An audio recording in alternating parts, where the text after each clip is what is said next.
Bonsoir à toutes et à tous et bienvenue dans l'actualité de la Horte. Les amis, j'espère que vous avez passé un excellent week-end. Avant de vous installer, n'oubliez pas de commenter, liker, partager. Bienvenue aux nouveaux abonnés. Vous aussi, je vous invite à me raconter votre vie. Sans aucun problème, je suis là. On m'appelle le psy de la Horde. Ce soir, j'ai décidé de commencer avec notre ami Freeze. Tu vois qui c'est? Freeze Corleone. J'aime beaucoup son univers. Très bon artiste, très engagé. On va écouter rapidement. Je suis africain comme Teddy Corona. Je les Cali et les H fort. Ok, Là, pas devant la cage comme Rashford. pas évident. Quand le cash sort. Pétage souris quand le cash sort. Putain, moi c'est quand je sors du découvert que je souris.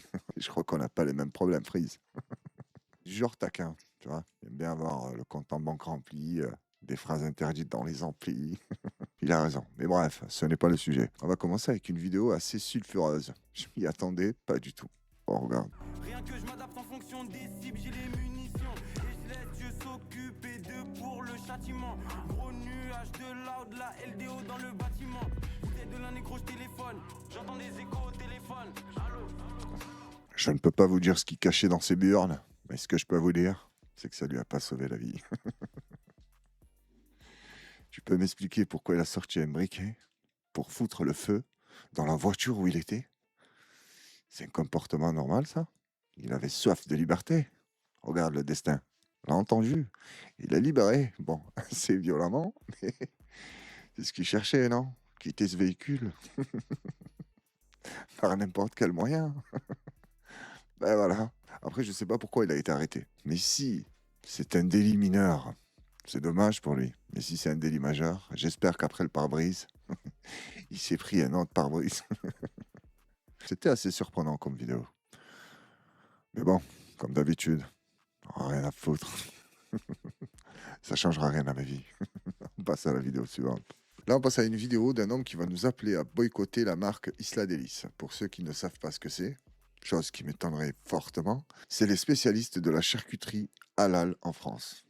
On écoute et on revient. Depuis quelques jours, plusieurs messages apparaissent sur les réseaux sociaux appelant à boycotter le leader de la charcuterie halal en France, Isla Delis, après des liens supposés avec Israël. On fait le point. Saucisson sec pur bœuf, blanc de poulet, blanc de dinde. En 35 ans, Isla Delis est devenue une marque très connue dans le monde des produits halal. Le 16 décembre 2025, A&M Capital Europe est devenu actionnaire majoritaire d'Isla Delis, une acquisition qui a mis de l'huile sur le feu. Des postes accusent le partenaire stratégique d'A&M Capital Europe, Alvarez et Marsal, d'avoir récemment implanté une filiale cyber à Tel Aviv. Depuis, des rumeurs circulent sur les réseaux sociaux affirmant qu'Isla Delis aurait des liens directs avec Israël et les appels au boycott se multiplient. Toujours est-il bon de rappeler, les amis, qu'il faut boycotter Isla Delis. Mais en tout cas, amis musulmans, sachez que si vous achetez du Isla Delis pour manger du halal, bah maintenant vous avez plus qu'à boycott en fait. Donc Isla Delis, c'est ciao. Une rumeur avec aucune preuve que dénonce Éric Fauchon, le PDG d'Isla Delis. Ce qui circule sur Isla Delis à propos de supposés liens avec Israël est faux. C'est une rumeur qui ne repose sur aucun fait, aucune preuve. Elle a été fabriquée. Cet acharnement sur eux n'est pas acceptable. Alors, 2 petites secondes. Qui est ce monsieur? C'est le PDG de Isla Delis? Attends, je m'attendais minimum à un salafiste, moi. Pas de moustache, une barbe comme ça, la barbe de Papa Noël sans le Noël. Non, pas du tout. Le type, il ressemble un peu à Russell Crowe, quand même. C'est lui, le PDG de Isla Delis. D'accord? Pourquoi pas? On continue. Isla Delis n'a aucun lien avec Israël, n'en a jamais eu, n'en aura jamais. Les faits sont simples, tenez-vous-en aux faits. En plus, l'entreprise a publié un communiqué de presse rappelant que son actionnaire majoritaire A&M Capital Europe est une société d'investissement privée et indépendante basée à Londres et Milan, dont les activités sont exclusivement européennes. L'entreprise se dit prête à répondre directement aux questions dans un esprit de transparence grâce à cette adresse mail. Il y a des musulmans encore qui mangent Isla Delis en pensant que c'est halal. Moi, j'ai pas attendu qu'ils ouvrent des succursales en Israël, hein. J'ai pas envie de mal parler parce que c'est de la nourriture. Mais tu as compris, quoi, ce que j'en pense de Isla Delis. Arrête-toi, faut pas déconner. C'est du Lagrange, mais en orange. Voilà. Les autres, c'est rose, là. Tu te souviens de la pub? Cette publicité m'a toujours donné envie de bouffer du porc. Je sais pas pourquoi, c'était plus fort que moi. Mais ne vous inquiétez pas, j'ai su résister à la tentation du khalouf.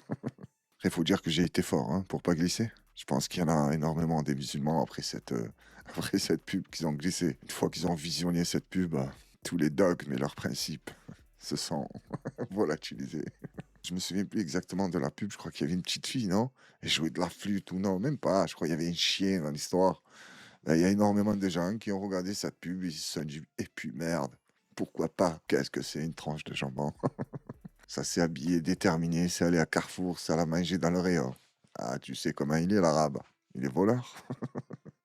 Faut essayer de comprendre aussi. Vous jugez, vous savez même pas. L'histoire est pas halal. Tu vois, tu vas aller bouffer du Lagrange à Carrefour. Pourquoi tu vas le payer? Autant rester dans le pas halal. Mange-le sur place. Tu sors pas une euro. Non, mais sérieusement, j'en ai rien à foutre de leur histoire du Sladeli, c'est tout. Je te demande pas boycott, pas boycott. Après, je suis pas contre l'histoire de boycotter, hein, mais bon. Essayons de boycotter pour les vraies raisons. Parce que là, apparemment, le PDG, tu me l'as vu comme il tremblait. Mais je vous jure que c'est pas vrai. Vérifiez, arrêtez d'écouter les gens, vérifiez. Moi, si j'appelle à te boycotter, c'est pas pour ça, hein. C'est déjà la qualité de la dinde. Tu la prends où? C'est quoi le truc? Elle bouffe du plastique toute l'année, ta dinde? Tu as vu la tranche de dinde qui te vendent? Mais arrête-toi. Moi, je vous mens pas. Je suis quelqu'un qui juge pas les gens. Jamais. Sauf si j'ouvre ton frigo et je vois la tranche de dinde de Isla Delis. Là, tu baisses énormément dans mon estime. Je me dis, non, c'est pas une personne à qui je peux faire confiance. Toi, je peux pas faire confiance à quelqu'un qui mange des, comment dire, des claquettes. Je te promets, je me retiens de dire des conneries parce que c'est de la nourriture. Mais tu m'as compris, le truc, tu en bois de plastique dessus, tu sors avec l'été, tu fais fureur. Et en plus, si tu es malin, tu marques dessus Isla vs Balenciaga. Genre, ils ont fait une collaboration. Et là, tes tongodins, ils se vendent comme des petits pains. Là, on va passer à un diplomate russe. Il a été arrêté pour trahison. Il a pris 12 ans de prison. Je pensais qu'ils étaient un peu plus sévères que ça avec les traîtres des Russes. C'est bizarre cette histoire. Faut creuser.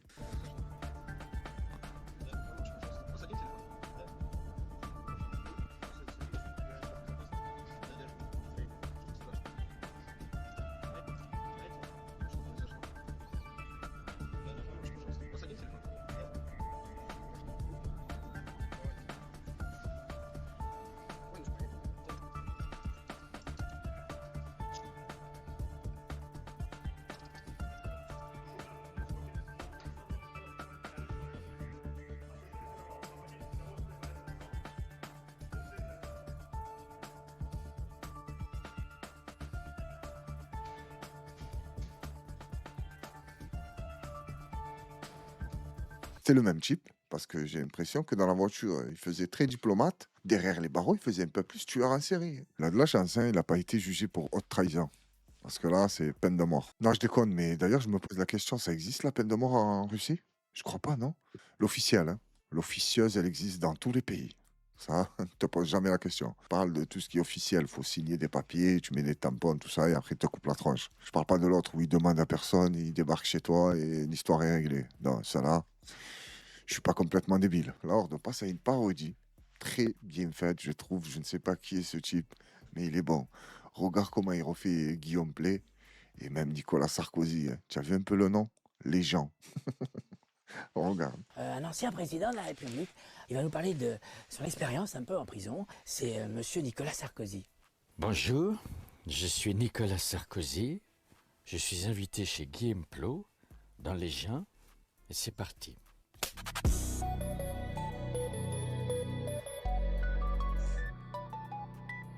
Je vous reprends Merci de m'inviter. Vous étiez à la fois président en haut du panier, puis là vous vous retrouvez au fond du trou, en prison. Quand je suis rentré dans ma cellule, les surveillants ont fermé la porte, non pas à double tour, non pas à triple tour, à quadruple tour. C'est fou parce que vous étiez ministre de l'Intérieur, vous vous retrouvez à l'intérieur. Pas de sortir. On n'imagine pas. Hein. J'ai beau avoir la carrière que j'ai, je reste qu'un homme, avec ses besoins. Et je peux vous dire que les besoins en prison, faut avoir confiance. Vous avez fait 20 jours, ça? J'ai été en détention pendant 21 jours. 21, oui. 21. Je savais pas combien de temps ça allait durer. 5 ans, 10 ans, 40 ans. J'ai dit, il va falloir que j'écrive. Quand vous êtes en prison, vous êtes enfermé, vous ne pouvez pas sortir. Le poète, vous pouvez l'enfermer. Mais personne ne peut l'empêcher de penser. Alors j'ai écrit pour être un peu plus libre.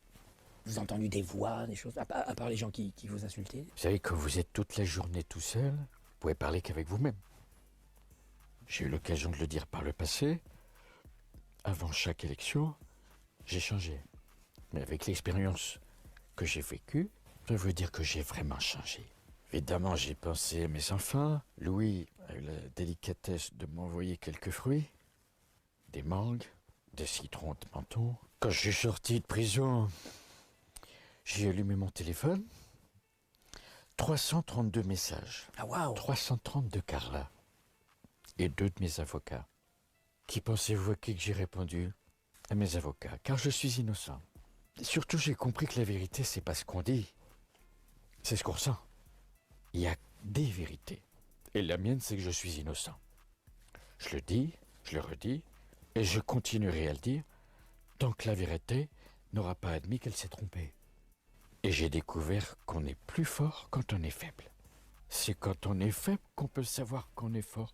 Si on a du courage, de ne plus avoir peur, d'avoir peur du courage qui nous manque quand on est fort. C'est élémentaire. Cette expérience m'a permis de me faire 2 nouveaux amis, le divin et les produits laitiers, qui sont devenus mes amis pour la vie. C'est ça que j'ai appris en prison. Mais je vous remercie beaucoup infiniment. Mais c'est moi qui vous remercie. Je suis resté moins longtemps qu'ici qu'en prison. C'est une bonne nouvelle. Merci. Je trouve qu'il les refait très bien tous les deux. Hein, Guillaume Play, qu'il rigole, il pose des questions, tu sais pas pourquoi il fait ça, il est toujours choqué. Tu dis, ouais, je suis descendu en bas, j'ai attaché mes lacets. Tu dis, non, waouh, non, c'est rien, juste fais les lacets. J'aimerais bien un jour passer sur les jantes. Hein, Guillaume Play? Cas où, hein. Mais bon, après, je sais que ça marche avec les vues. Tu n'as pas beaucoup de vues, c'est pas intéressant. Et Nicolas Sarkozy, je sais pas si vous l'avez vu, le légende. Mais oh, j'ai l'impression que c'était le vrai légende. Il racontait des trucs comme ça. J'étais seul dans la cellule, les 2 gardes du corps, j'ai jamais parlé avec eux. Mais juste avant, il te dit qu'il les connaissait très bien. C'est eux-mêmes qui se sont portés volontaires pour rentrer avec lui.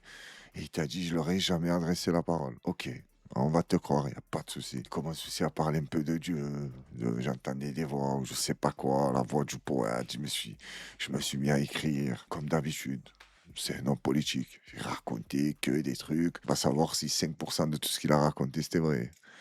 J'ai un fort doute. Voilà, on s'arrête rapidement sur le nouveau imam de CNews. Tout le monde en a parlé. Bon, ça a clashé à mode Aladin, pas Aladin. Ça, c'était assez facile. Mais c'est son titre. C'est choquant. C'est le boss des imams du monde. Pas réussi à retrouver la vidéo originale. Je suis tombé sur cet extrait. On va regarder un peu ce qu'il nous raconte sur Noël. Et quand j'ai vu cette vidéo, tu sais ce que je me suis dit? Enfin, Chalgoumi va pouvoir un peu respirer. Pascal qui disait qu'il y a dans le cœur de l'homme un vide qui a la forme de Dieu. Et en fait, c'est ça qui s'est passé à Noël. Dieu a laissé son ciel de gloire, de lumière. Notre monde sans Dieu vit dans les ténèbres. Noël, est-ce que c'est seulement un moment pour se réunir en famille et partager, ou aussi une fête religieuse, selon vous? Merci beaucoup. Oui, bien sûr, à l'origine, le Noël, c'est un fête religieux chrétien. Elle lui a posé une question, elle a dit merci beaucoup. Très poli, ce monsieur. Qu'est-ce qu'ils ont, les gens, contre lui? Et il faudrait dire ça. Oui, c'est ça, c'est une fête religieuse chrétienne. Mais en tant que musulman, on a croire de Jésus. Monsieur Raban, ils disent que c'est un homme, mais c'est ça que je veux dire. En fait, Noël, mais on analyse d'abord, c'est quoi le Noël? Et d'ailleurs, l'islam qui invite pour le rassemblement, pour le se réunir avec famille, et dans notre époque, c'est rare, vous connaissez se réunir avec la famille, ou vous connaissez voilà. Que si on peut arriver de se réunir avec la famille, avec notre proche, ou les gens qui nous ont besoin, c'est-à-dire c'est un fait. Désolé Laura, je crois que je suis tombé sur une vidéo qui a été retouchée ou trafiquée, parce que c'est pas possible ce qu'il racontait là. De vous connaissez, Noël vous connaissez, on doit se réunir en famille, vous connaissez. Pourquoi tu es venu si tu nous dis que des trucs qu'on connaît? Pourquoi tu n'es pas juste resté chez toi alors? Depuis tout à l'heure, Noël c'est comme ça, mais vous connaissez, mais toi tu connais, mais moi je te connais, mais on connaît quoi? Par contre, il y a un truc que j'ai du mal à comprendre, c'est le titre. Imam, directeur européen, Conseil mondial des imams. Comment ça, européen et mondial? Faut choisir, mon pote. Hein? Ou ça se passe comme à l'UFC. Tu as gagné les ceintures poids européennes, et ensuite tu es passé aux ceintures poids lourd. Ah, c'était mondial. Cette histoire m'intrigue énormément, parce que j'ai pas vu le combat contre Chalgoumi, parce que c'est lui qui détient la ceinture mondiale. Voire galactique, tout ça. Planète Mars, parce qu'il se déplace beaucoup, Chalgoumi. Il a déjà fait des têtes avec des imams sur Vénus. Pour ça, j'étais étonné. Je me suis dit, ah, ça y est, c'est lui maintenant le Khabib des imams. C'est pas bien ce que vous faites, ces news. Il y a des limites quand même. Ça va, on a compris, vous aimez pas les Arabes, les musulmans, les immigrés, tout ça. On l'a accepté, on fait avec. Mais respectez-vous un minimum. Tu vois, vous, même à lui, le pauvre. Tu le fais passer à CNews, c'est pas parler. Il a mode et vous connaissez, tu connaissais. Ah, tu aurais dû fermer ta gueule si on connaissait. Pourquoi tu te rends fou à nous parler? Mais sérieusement, ils l'ont trouvé où? Parce que ça doit pas être facile de trouver des gens comme ça, crois pas. Hein. Tu vois qu'il n'y a pas honte. Il débarque sur les plateaux, il te fait la leçon que tu connais déjà, d'après lui. Après, va savoir si lui-même, il sait ce que c'est CNews. Pourquoi ils l'ont invité, pourquoi il est là. Il ne doit pas être au courant. Ça a dû lui envoyer un tweet. Ils ont dû voir 2-3 vidéos de lui. Il te raconte des dingueries. Ils se sont dit, oh putain, lui, c'est magnifique. Chalgoumi, il ne peut plus maîtriser la ceinture. Ça y est, il a trop fait de combat, il s'en est pris plein la gueule. Il n'arrive plus à tenir le choc. Il nous faut un autre champion. Et ils te l'ont trouvé, il est là. Et ce qui me rassure dans cette histoire, c'est que ça va. Il n'y en a pas beaucoup. Sinon, il les ferait passer à l'appel hein, sur CNews. Mais j'ai l'impression qu'il galère à trouver des pépites comme lui et le champion du monde. Moi, tu sais comment je suis. J'essaye toujours de voir le positif dans le négatif. Et le coup, je le sens très négatif. Là, on passe à une vidéo au Japon. Plusieurs morts dans un gigantesque carambolage. On va regarder. Je sais pas comment ils ont fait un carambolage comme ça. Pourquoi tout a pris feu? Ils transportaient quoi? Là, on regarde. Mais sachez que je n'ai pas vu la vidéo. Vue du ciel, l'étendue des dégâts est impressionnante. Un amoncellement d'épaves calcinées au milieu de l'autoroute vide. Un carambolage gigantesque survenu cette nuit à Minakami, dans le centre du Japon, provoquant également un important incendie. L'accident a fait plusieurs morts, dont une septuagénaire, et plus d'une vingtaine de blessés. Selon la police, 2 camions sont entrés en collision après avoir glissé sur le verglas. Une conductrice impliquée dans l'accident raconte. Ma voiture s'est arrêtée après avoir dérapé. Ensuite, un camion a percuté l'arrière de mon véhicule et s'est retourné. La route a été fermée à la circulation.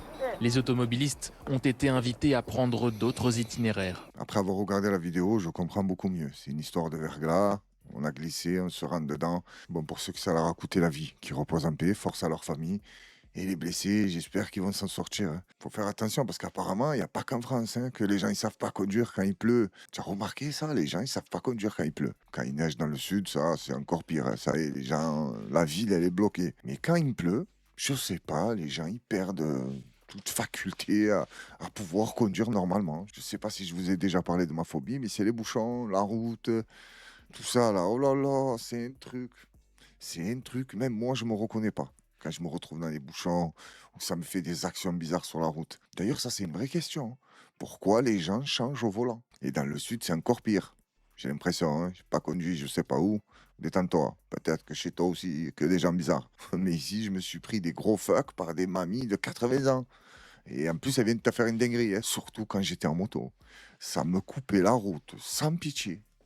Petite esquive, tu connais, on t'apprend l'évitement. Hein? Il m'a servi 2-3 fois et je m'arrête, mais très tendu. Et quand je vois que c'est une femme de 80 ans, c'est plus tendu. Là, je redescends, mais sec. Désolé, madame, mais faites attention et tout. Il y a un gros fuck dans la tête.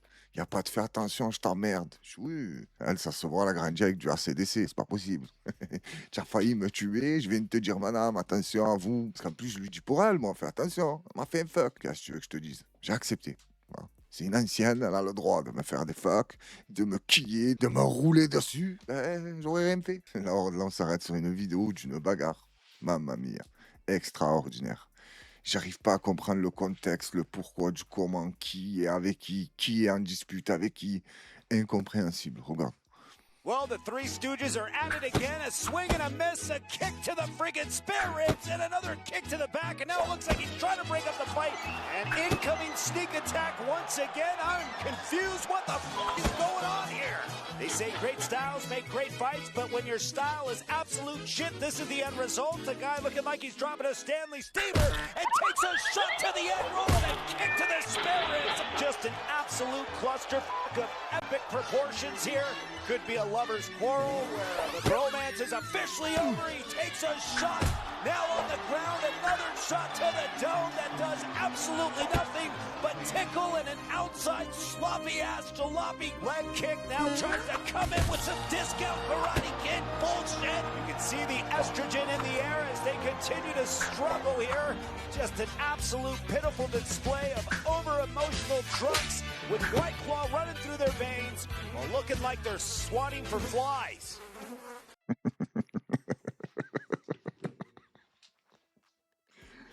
Oh, le coup de pied est magnifique.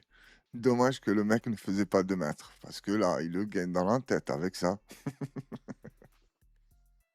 Traumatisme crânien immédiat. Est-ce que parmi vous, quelqu'un a compris c'était quoi la bagarre? Qui avait la haine contre qui? Qui est pote avec qui?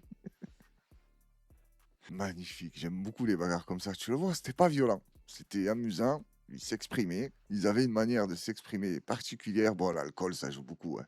Parce que le type, sa tête, elle est devant lui. Il a mis 14 coups de poing, il n'a pas touché. La Horde se quitte avec une vidéo de Booba. Il va nous parler de sa maman et comment elle voit sa carrière et sa progression. Ah, je l'aime bien, la mère à Booba. Tiens, elle est sans pitié. Je sais pas c'est quoi le message qu'elle veut me faire passer. Pour pas que je prenne la grosse tête, qu'ils mettent tous mes disques de platine, tellement il y a de la poussière. Zéro respect de son Sophie. C'est tout le temps. Et là, elle vient de me dire, elle kiffe pas ma beubare. C'est ta folle là. Y'a plus de respect, frérot. Elle a dit, elle kiffe pas ma beubare, j'ai la même beubare que Riska. La Horde, tout s'explique. Tu as compris pourquoi Booba, c'est un clasheur. Depuis qu'il est là, il est dans tous les clashs. T'imagines qu'il s'est embrouillé avec tous les rappeurs. Mais bon, lui, il est toujours là, hein. Il y en a, ils ont disparu. Et je sais pas, c'est toujours comme ça. Les gens, ils arrivent, se disent, je vais m'attaquer à Booba. Gros, tu n'as pas vu qu'il a été 800 000 carrières? Prends-toi un autre rappeur, putain. Pourquoi tu t'attaques à lui? Choisis-toi une petite proie, histoire de te faire les dents. Et quand tu es un monstre, là, tu t'attaques à Booba. Et peut-être que tu arriveras à éteindre la carrière. Mais pour revenir à sa mère, je comprends pourquoi c'est un clasheur. Il n'y a personne qui l'a autant clashé que sa mère. Elle lui a dit, tu as la barbe à Caris, son pire ennemi. Et les disques de platine, d'après le titre, ils sont aux toilettes. Elle les a mis aux toilettes, elle les nettoie même pas, elle en a rien à foutre. Oh putain, c'est une vaillante la daronne. Il est mort parce que c'est une clasheuse. Et lui, il a perdu d'avance. Il peut pas la clasher. Logique. Voilà, j'ai enfin trouvé qui a battu Booba dans les clashs. L'élève n'a pas dépassé le maître et il ne le pourra jamais. Les amis, je vais vous souhaiter une excellente soirée à toutes et à tous. Prenez soin de vous, de vos proches. Merci d'avoir pris le temps de regarder la vidéo. N'oubliez pas de commenter, liker, partager. Je vous donne rendez-vous, si le créateur nous prête vie, mercredi soir. Mais tu le sais, avec moi, tu n'es jamais à l'abri. Je t'en sors une lundi ou mardi. Vérifiez que la cloche est bien activée pour ne rien rater de l'actu de la Horde. Et je vous souhaite à tous une bonne semaine. Courage à vous et force à la Horde.